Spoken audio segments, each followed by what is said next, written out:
nos apropian, digo, nos secuestran, nos esconden, nos cambian la identidad y nos forman para que podamos crecer totalmente alejados de nuestra identidad y de nuestro origen.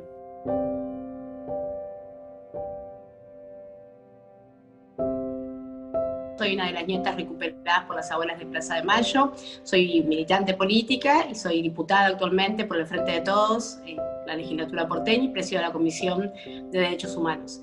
Soy hija de Roque Orlando Montenegro y de Hilda Torres, mis papás que están desaparecidos. Mi papá tenía 18 años, mi mamá de 18 años cuando desaparece y mi papá 20, eran militantes del ERP, del Ejército Revolucionario del Pueblo.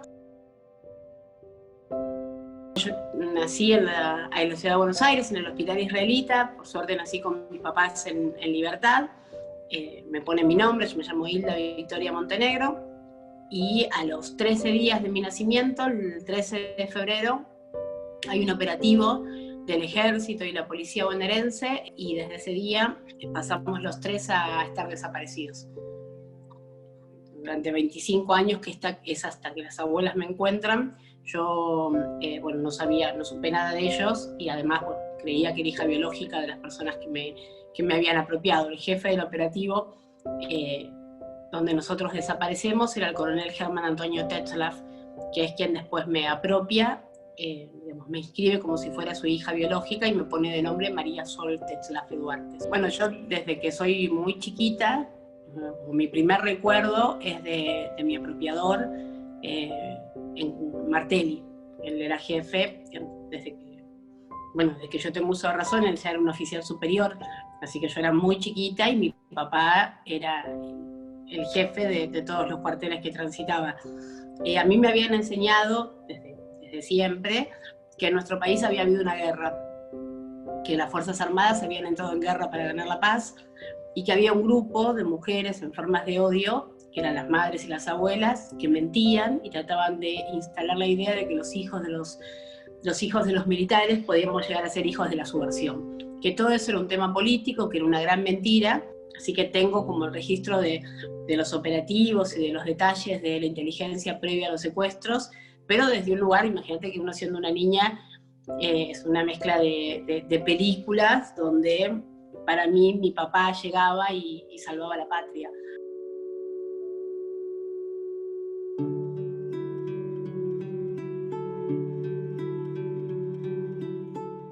Yo era muy chiquita cuando acompaño a mi apropiador a un juzgado, creo que, no sé, está en Morón, estoy casi segura que era San Martín ahora, y el juez le muestra, digamos, delante mío la carpeta y le avisa que las viejas ya estaban jorobando.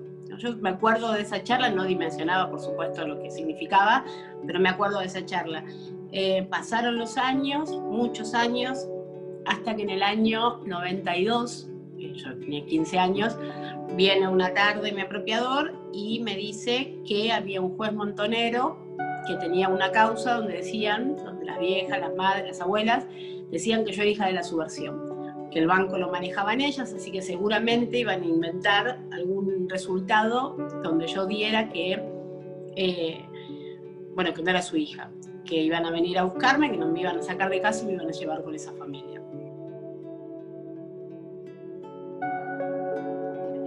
Me niego a sacarme sangre, se para la causa porque no podían avanzar en el cruce hasta que el banco incorpora un mecanismo nuevo, y por ese mecanismo terminan el cruce y aparezco. Me encuentran en el año 2000. Yo no quería, por supuesto, saber nada con esa historia. Me negué también a conocer a mi familia, tardé más de un año en aceptar conocerlos. La primera vez que los vi los traté muy mal. Les dije que yo los conocía solo porque era un trámite administrativo, pero que mi verdadera familia y que mis verdaderos padres eran Tetzlaff y María del Carmen.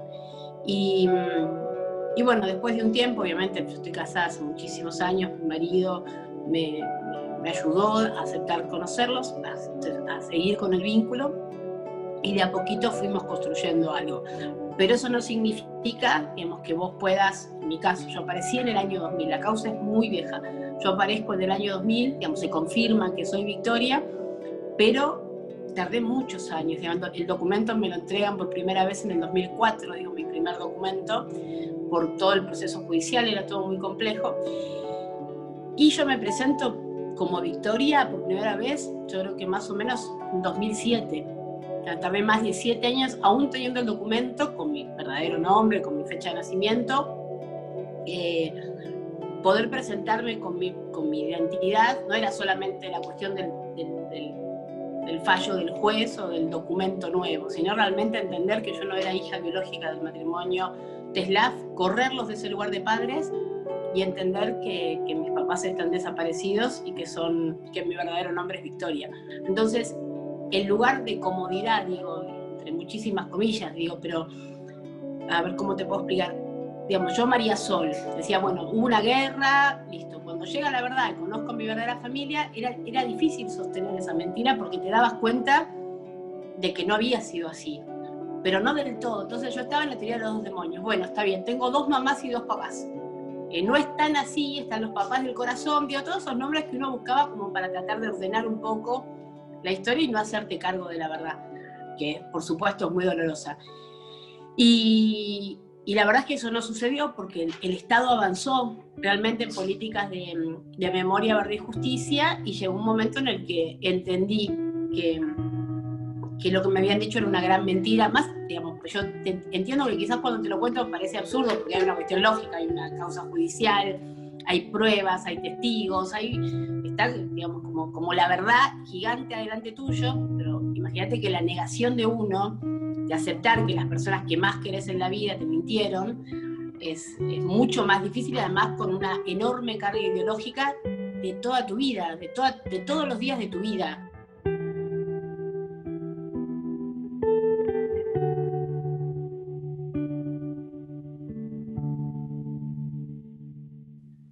Es a partir de la iniciativa del equipo argentino de antropología forense, que es en toda América Latina, para identificar los restos de los desaparecidos. Ahí voy, en su momento tenían las oficinas en la avenida Corrientes, y voy por primera vez a dar sangre, no me voy a olvidar nunca porque es una gotita de sangre nada más, y me acuerdo que en la planilla tuvieron que agregar, no me acuerdo si 1 o 2 renglones, porque yo di por mi mamá, por mi papá y por mis tíos también, que están desaparecidos, mi tío Pedro y mi tía Juana. Y me impresionó mucho eso, digo, me parecen detalles pequeños, pero son muy impactantes cuando te das cuenta que no alcanzan los renglones para que esté toda tu familia, digamos, lo que fue el desastre de la desaparición de personas.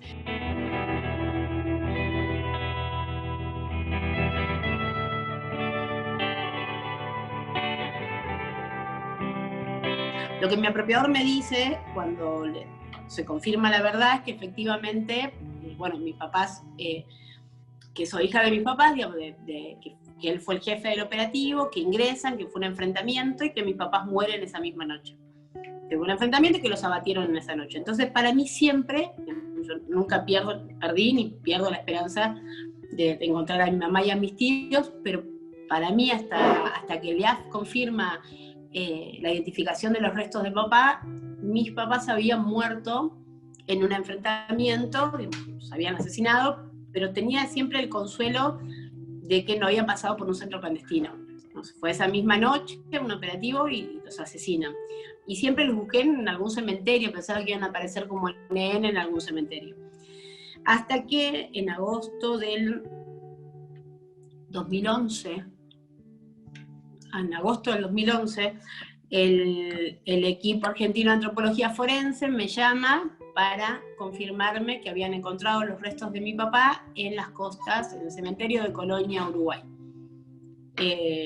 Bueno, obviamente fue muy, muy difícil, no solo encontrar lo que siempre moviliza, sino saber que había pasado por un centro clandestino, que habían estado durante meses y que además el destino final habían sido los vuelos de la muerte.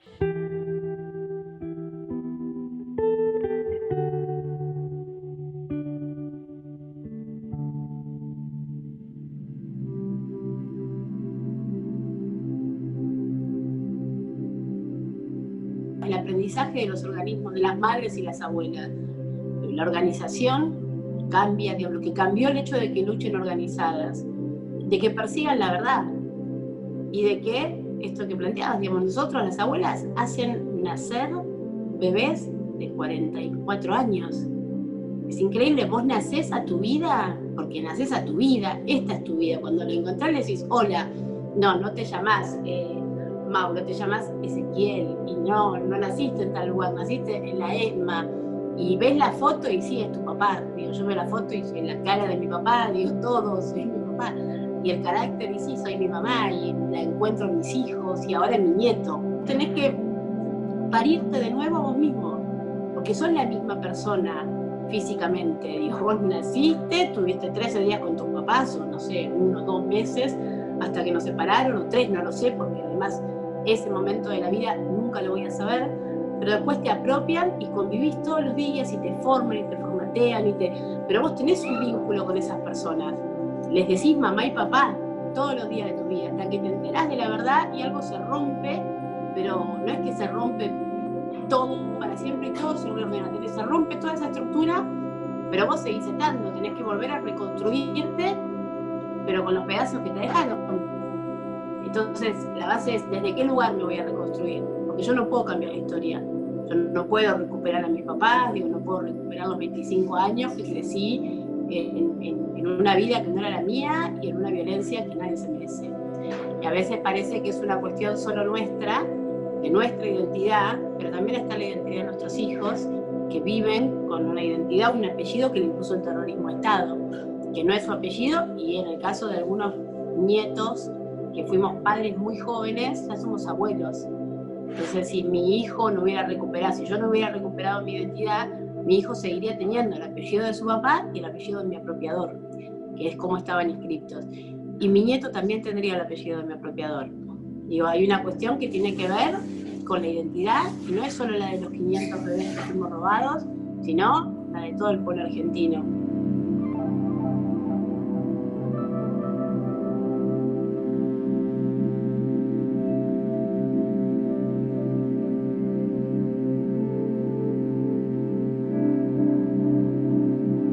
Creo que lo más importante es que entendamos lo importante que es la democracia. Sobre todo, viste, cada tanto aparece alguien que minimiza los golpes, que minimiza la dictadura, que minimiza la memoria. Dicen, bueno, pero ¿hasta cuándo? Hasta que aparezca el último de los bebés, hasta que aparezca el último de los cuerpos, hasta que haya justicia por el último de los compañeros y compañeras. ¿Y por qué lo queremos? No porque seamos masoquistas o porque queramos vengarnos. La verdad es que no. Cada vez que uno tiene que dar testimonio, tiene que volver a contar su historia y siempre duele. Y además nos pasa algo, nosotros crecemos, yo antes podía hablar de otra forma y ahora me cuesta más. Cada día que pasa me cuesta más, porque yo soy más grande y mis papás son muy chiquitos. Entonces vos hablas de tu mamá, pero es una nena de 18 años.